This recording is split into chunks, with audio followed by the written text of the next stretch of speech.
All right, let's dive right into this explainer and unpack the truly fascinating mechanics behind generative adversarial networks, or GANs.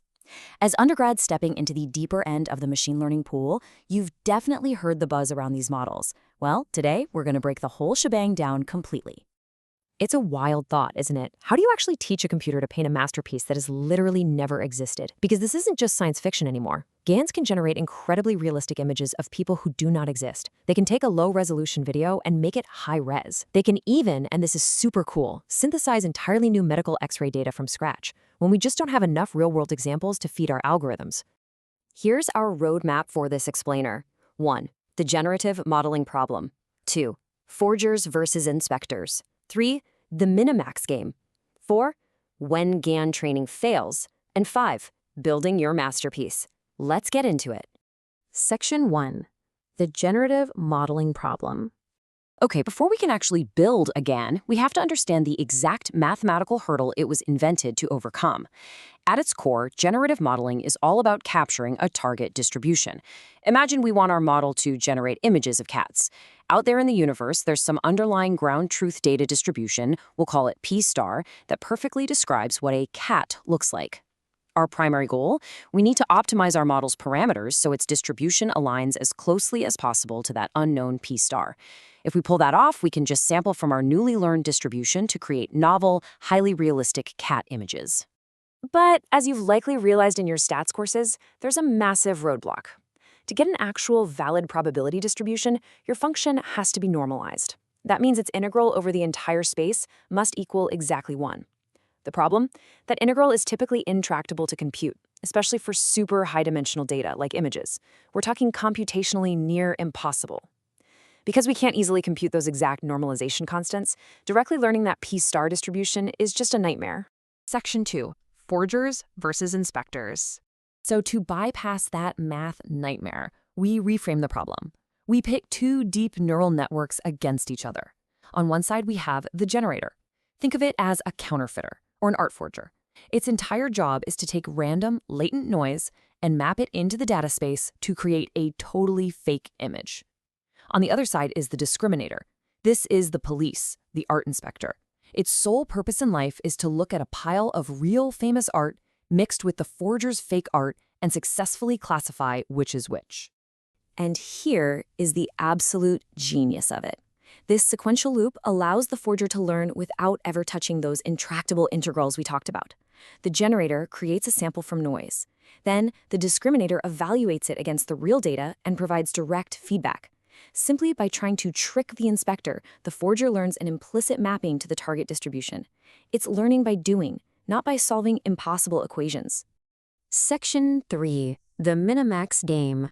Now, let's translate this fun art forger metaphor directly into game theory mathematics.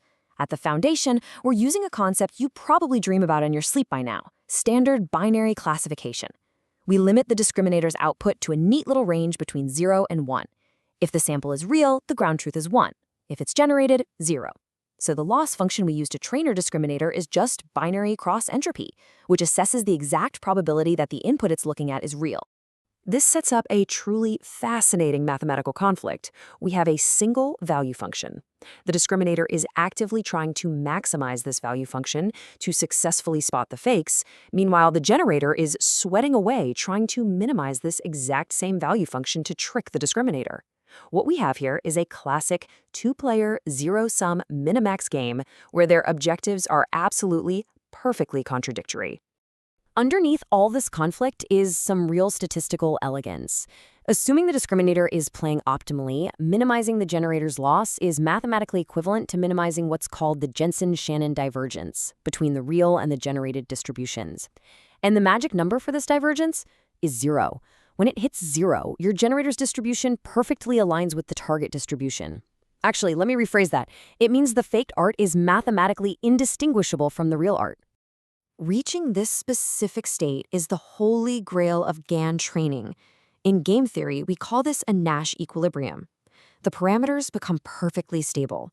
The forger has mastered their craft so completely that the discriminator's output basically becomes a coin toss. It's just guessing 50-50 everywhere, because the generated samples are literally just that good. Section 4. when GAN training fails.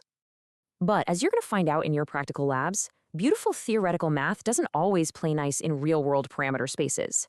Our neural networks don't have infinite expressibility, so we inevitably run into some notorious pitfalls that ruin our perfect Nash equilibrium. First up, vanishing gradients. If your discriminator gets too optimal, too fast, it stops giving the generator any useful gradient information. Second, non-convergence, where parameters just chase each other in endless, stable orbits. And third, the dreaded mode collapse. Let's zoom in on mode collapse for a second. This happens when our generator finds one single specific point in the data space that successfully fools the discriminator. Instead of learning the full, rich, diverse distribution of all possible cats, the forger just gets lazy. It realizes, hey, the inspector loves this one specific orange tabby painting, and it just maps every single noise vector to that exact same painting over and over again. So you get highly realistic outputs, but absolutely zero variety. Thankfully, we aren't helpless here. We have techniques to wrangle this highly stochastic training process. We can stop the discriminator from getting too good by alternating training steps.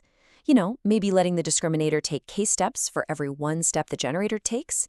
We can also set distinct, higher learning rates for the discriminator. And to fight off mode collapse, we can utilize mini-batch discrimination. This lets the discriminator look at an entire batch of samples all at once, so it can easily penalize the generator if it notices a whole lineup of identical images. Section 5. Building your masterpiece. So, with all that theory out of the way, how can you actually construct these architectures yourself? Well, the great news is it doesn't take a massive leap to implement a GAN. If you understand basic neural networks, specifically CNNs, if you're comfortable writing Python, and if you know your way around a standard deep learning framework like TensorFlow, Keras, or PyTorch, then you're ready. You literally have everything you need to build a functioning GAN architecture right now.